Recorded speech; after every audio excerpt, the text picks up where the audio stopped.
I think I'm muted. There we go. There's my volume. Let's try that again. Welcome to the Knitting 411 podcast, where we chat about your knitting questions and share some answers. And we have some in the chat already. Hey, Marina, Kaz, chilling and knitting on your own shawl. That is wonderful. Nice to see you guys today. Let's just jump right in.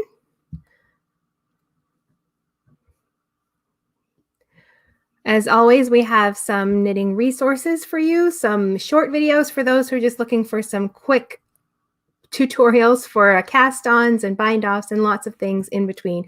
And if you need to learn how to read your stitches, which we're going to discuss today too, there's a free guide. You can find the link right there. So to start off, I wanted to share this week, I tried to share a bit of knitting news or chat, and I wanted to share some knitting audio podcasts. Does anybody else listen to podcasts? At the top of my list is this one right here, Very Pink Knits. You can see there's a link right there for her podcast, so you can check it out. Let's make that bigger so you can see it. There you go. She also chats about knitting questions and answers, but in an audio podcast instead. So you can check that out. It's really fun and interesting to listen to. And a second one that I really like is the Fiber Nation podcast. This one dives more into textiles in general and craft and culture. I just finished listening to one about the Gunnister man. It was a body that was discovered in the 50s that was from the 18th century, and some of the knitted items that were buried with the body. So that was really interesting. It mixes knitting with historical things as well.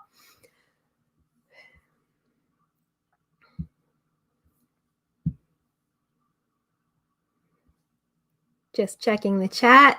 You guys are having a lot of fun chatting over there, I see. Fiber art website. That sounds interesting, Kaz.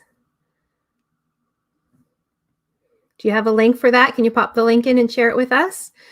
And while we're doing that, we'll pop right over to our community question from last week was about sock knitting. And I forgot to include haven't knit any socks, but want to knit socks. So we had a lot of responses where people shared that. These are the results of that survey from last week.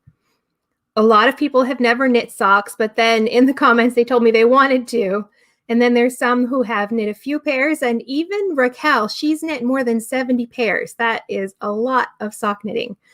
So if you haven't answered that poll, you can pop over and answer it. There'll be a link down in the video description box. And we'll move on to the next part. I'll share what I've been knitting. And why don't you tell me what you've been knitting? Kaz, I see you've been working on a shawl. Marina, what have you been knitting this week? Let's move to this camera. I've been working on a shawl as well. This is going to be a published pattern next. It'll be published sometime this summer.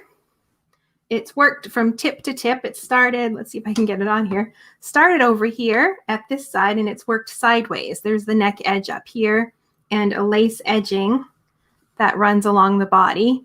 And I had it all finished, but then the editor wanted some texture on the body because it was plain stockinette when I did it the first time. And she wanted some more texture in there. So I'm redoing it with a bit of a simple textured pattern, and I think it really works well. This yarn really shows off. It shows off some of the colors, that little bit of texture in there and that little lace edging. So it's not complicated knitting. It's kind of odd at first because you've got a lot going on. You've got sort of the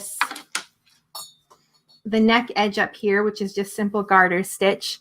And then you've got the body of the shawl, and then you're increasing and you're working this eyelet pattern right along the edge. So there's a lot going on, but it's not really difficult to do. But I will have a full tutorial for that as well.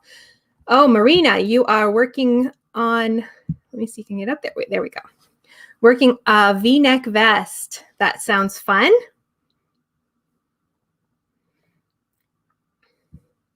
So that's all I've been knitting, just this one shawl. I want to get this finished so I can get the pattern off to the publisher again. But while we have this camera set up, I will share some books and resources that I've been looking at this week. This one is a recent publication. I don't know if you've ever heard of Stephanie Lotven. She's the creator of Tellybean Knits, and she's known for a sweater pattern that uses self-striping yarn for the sleeves.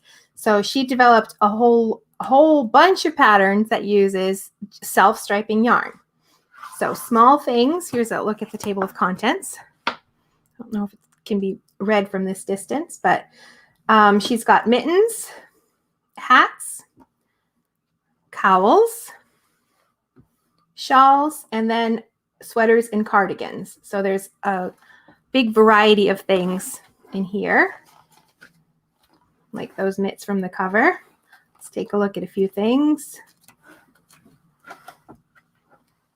Oh, that's really cute. So you'd use one solid color for the background and then a self-striping color for the hearts. That's really pretty.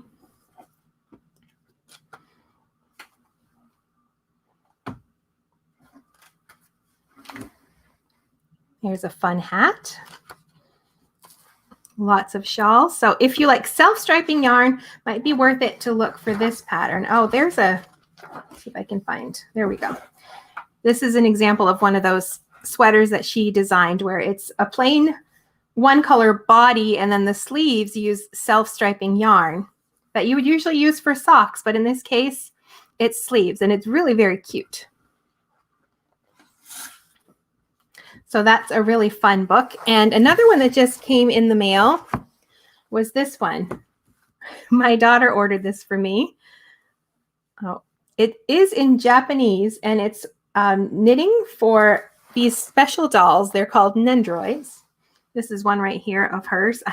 I was practicing some double knitting and she ended up with a little hat from my little practice swatch. But this is what a Nendoroid is. So we're talking about knitting for dolls this size.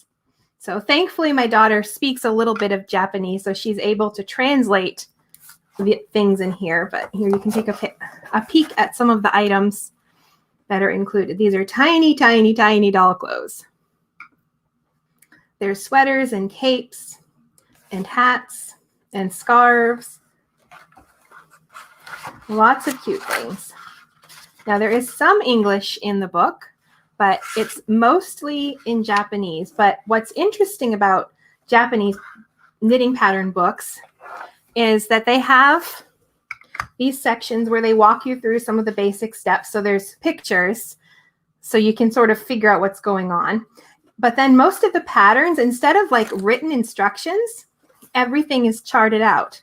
So let me see if I can find a simpler one here.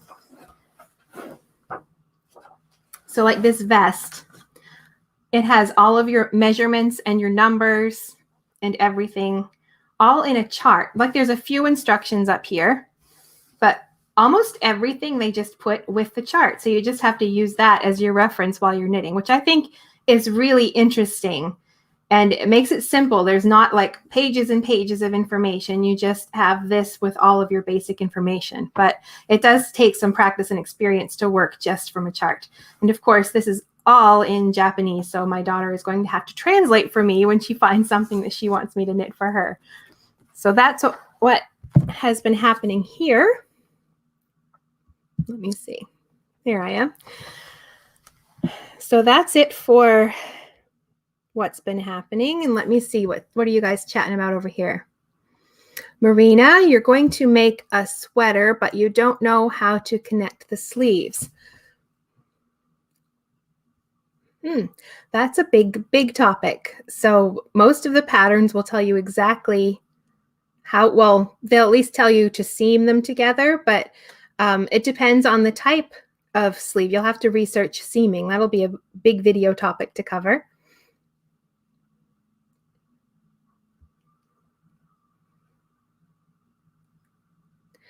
You lost your knitting needle. Oh, that's terrible. He got you some new ones. Well, that's good that he got you new ones. Yes. Oh, I would hate to lose my needles. I've got some that I love, and I try just to use them at home. I don't take them out anywhere. And then I have some others that are less expensive that I will take outside the house. But yeah, that's terrible to lose your needles. All right, so let's move on to the questions we have submitted for this week. And if you have any questions, you can pop them down in the chat and we will talk about them. So we did have one question that was submitted. It's sort of a big one. So I have to give like a high level overview answer because It depends on the pattern. It depends on the yarn. But here's the question anyway.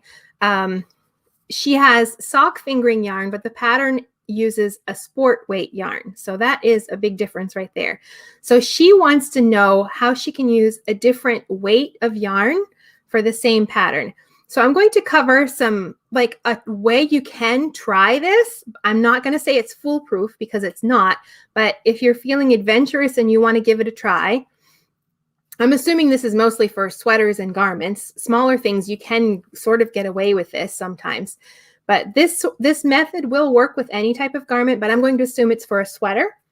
So what you're going to start with first is you need to swatch, like a 6-inch by 6-inch swatch.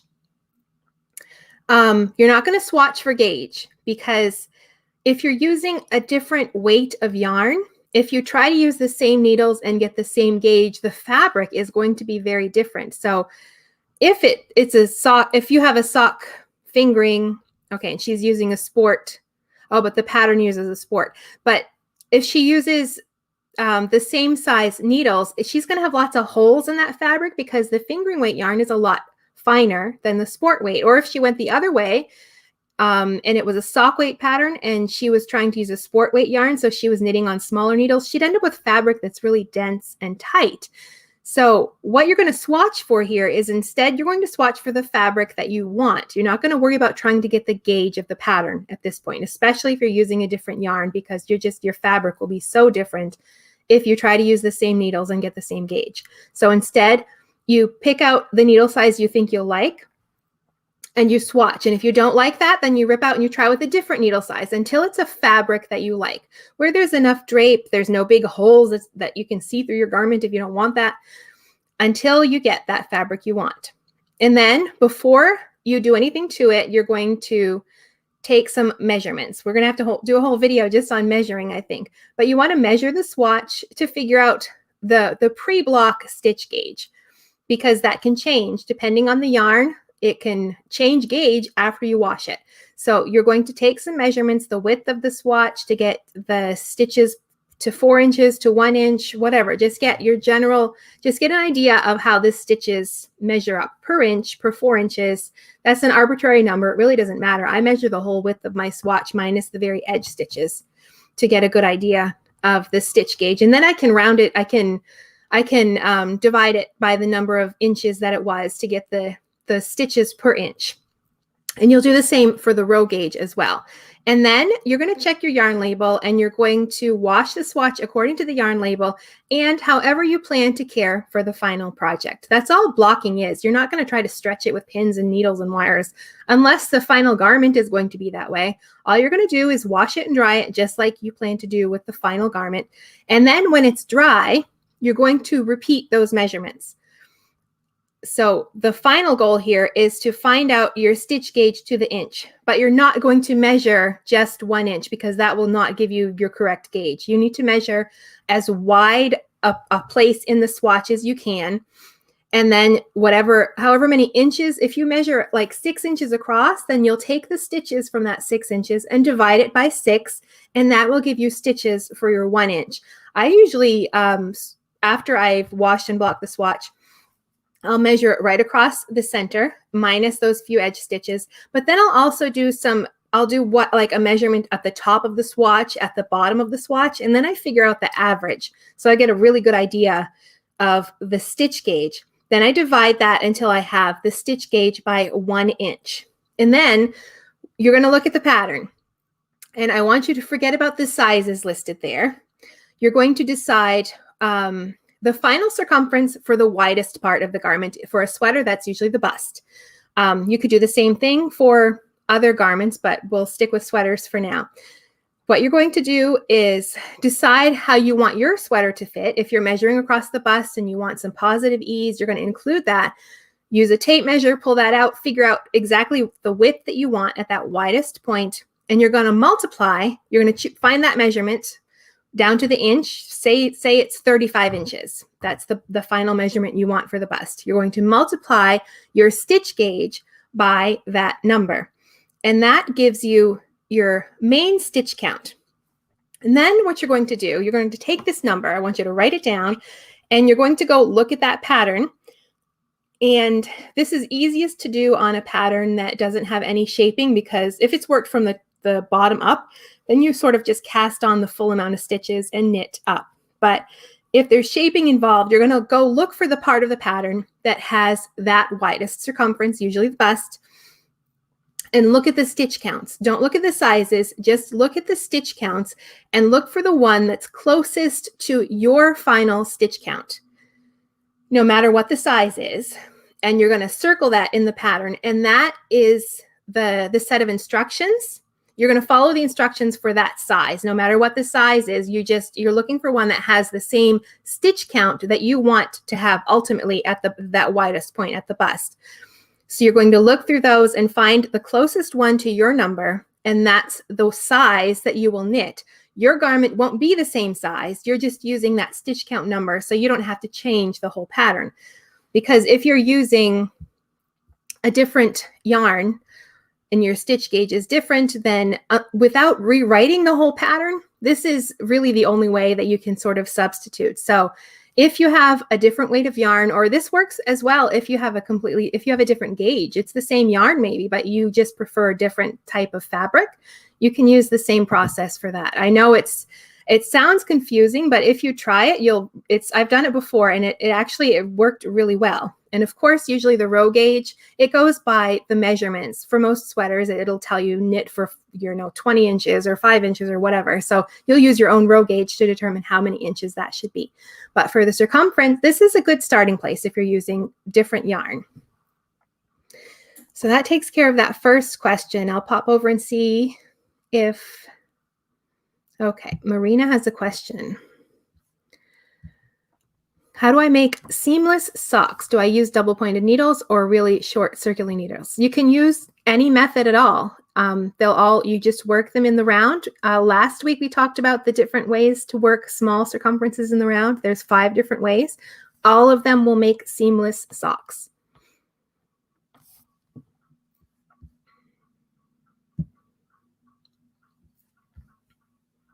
All right, the next part I wanted to cover was about basic stitch patterns. I've noticed a lot of questions about these lately, so I thought we'd go over some of the basic ones. First of all, there is garter stitch. If you're knitting this flat, then you're going to knit every row. And if you're knitting this in the round, round 1 will be knit, round 2 will be purl. And what's nice about this fabric is that it is completely reversible. You get to decide which side is the front. But if you're using more than one color and you want to keep those color change blips, you want them on the back, then make sure that you put a clip on the front side so you know which one is the right side and which one is the wrong side.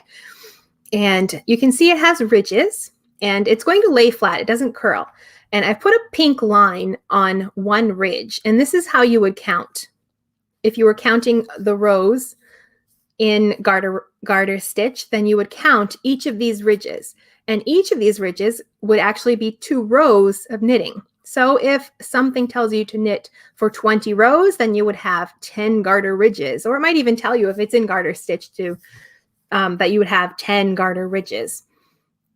If you were counting stitches, then it's harder. I didn't draw it out on here, but what you're looking for, you can see that we have, and within each of those ridges, you have smiles and frowns, and you're going to count the frowns. Each of those frowns is the head of a stitch, and that will tell you how many stitches you have across in a particular row. The next basic stitch pattern that we have is stockinette stitch. And you can see this is a very smooth fabric with really obvious columns of little V's. If you're working this flat, you are going to knit every row, or you're going to knit on the right side rows, and you're going to purl on the wrong side rows. Let me repeat that, make sure my words came out right. You're going to knit on the right side rows, and then you're going to purl on the wrong side rows. And that gives you all of those little V's. That's one column of stitches. It's the 2 legs of the stitch that are joined together in the head of the other stitch. And the heads of the stitches are hidden behind. And we're going to look at reverse stockinette next, and that shows you where the heads of those stitches are. So when you're counting, you're simply counting those V's, whether you're counting your stitches across or counting them in a column to get your row gauge. You're looking for each of the V's to create that. Now, if you're going to knit this in the round, then you just knit every round. There's no purling involved here. Now, this is a really smooth fabric, but the edges will curl. Usually the top and the bottom will curl forward and the sides will curl off to the back.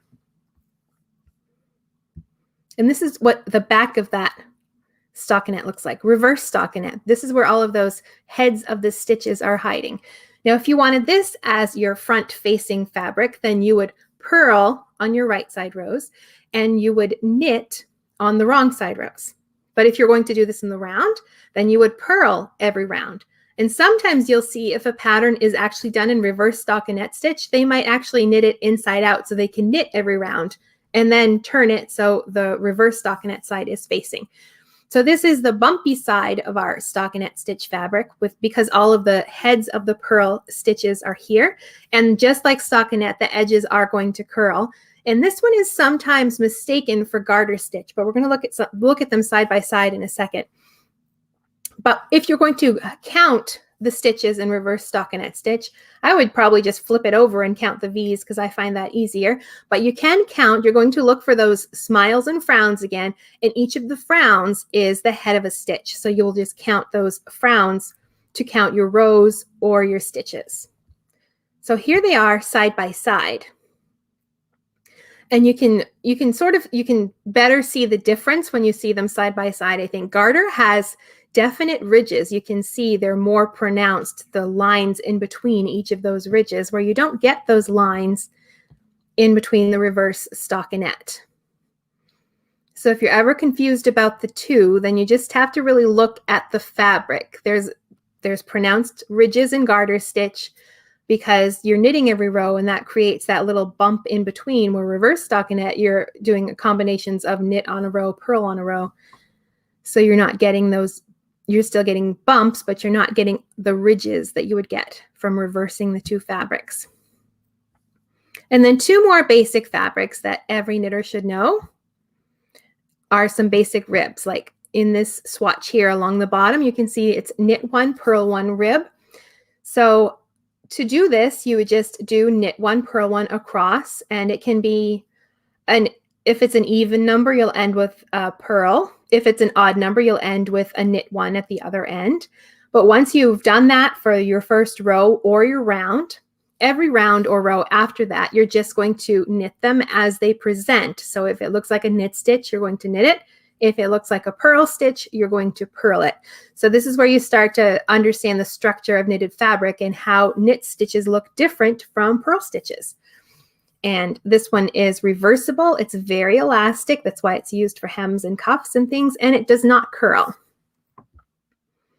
And along with knit one, purl one rib, there is knit two, purl two rib, which is another standard stitch pattern. Now this one is very similar, but it's a knit two and purl two across the row.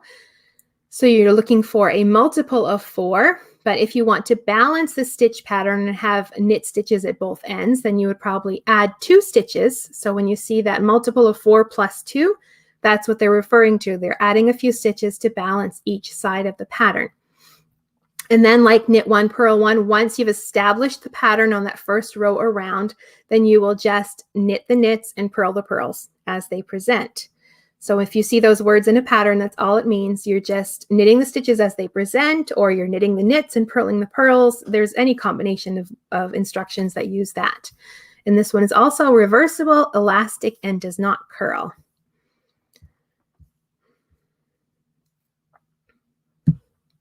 There. That was a lot of talking. Okay, Kaz, you have a question? Trying to knit a shawl for beginners. What's an easy way to start to knit? To learn how to knit or to knit a shawl? I have a whole series of videos on knitting shawls. One is just about beginner shawl patterns. I can put a link for that in the video description box when this live stream's over, or you can just go search over there and find it after. But any type of shawl is simple if you know how the basic construction method. If But there is, yeah, I've got a whole series. I'll put the link for the playlist down below, and it covers, well, it covers all of the triangle shaped shawls. We'll have to do all of the other ones later, but a top-down triangle shawl is really simple to work. Once you know how to do a basic increase, you just start there and you work out. But does anybody else have any questions? While we're waiting to see if they do, let's look at this week's community question.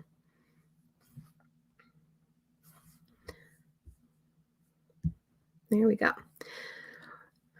So you can tell us about your knitting books if you have any, and what your favorites are if you do. If you want to pop that down in the chat, or after the live stream is over, I'll have a pinned comment down there and you can leave your response right there and tell me about it.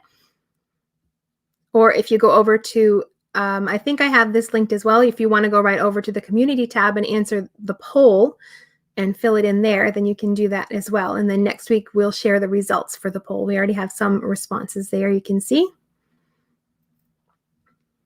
And that is it for our questions so far. Marina has a question. What was the hardest knit you've ever made? Let me think. Some of my swatches this year for the Master Knitting Level 3, probably, I haven't knit any garments or anything that I thought were particularly hard. I mean, I usually pick things because I want to learn something. Sometimes I'll knit something because I really like it, but more often than not, it's because there's a technique I'm really curious about and I want to learn more about. And after I've done it, if I don't want the thing, I'll often rip it right out so I can use the yarn for something else. But the swatches this year, double knitting was tough. Entrelock, let me see. We did a lot of swatches this year. Let me pull them out and see if I have some in here that I thought were difficult. Ooh, there's my whole stack. I have one swatch left to do, and then these will be done. I still have a hat and a sweater to knit. But, oh, this one, let me see. All my tags are stuck together here. Double brioche was not difficult, but confusing at first. It's a little different than regular brioche.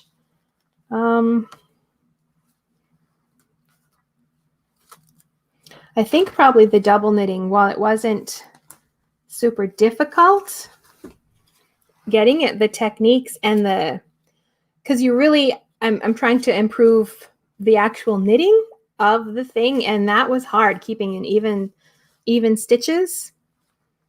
And the same for intarsia. That's probably been a difficult one as well. So I can't say any projects I've knit I've thought were super difficult. What I find though is sometimes if it's really about the instructions, if they're poorly written, then it's confusing and it's hard to follow.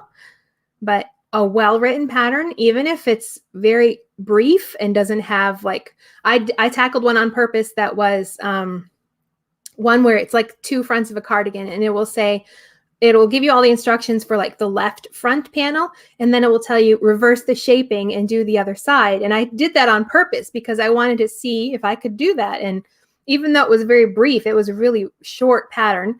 It had everything I needed in there, so I could figure it out on my own. But I don't know if I've knit anything super hard, but I do have a Fair Isle tam and an Aran sweater to knit. So those are probably going to be hard because I have to design them myself.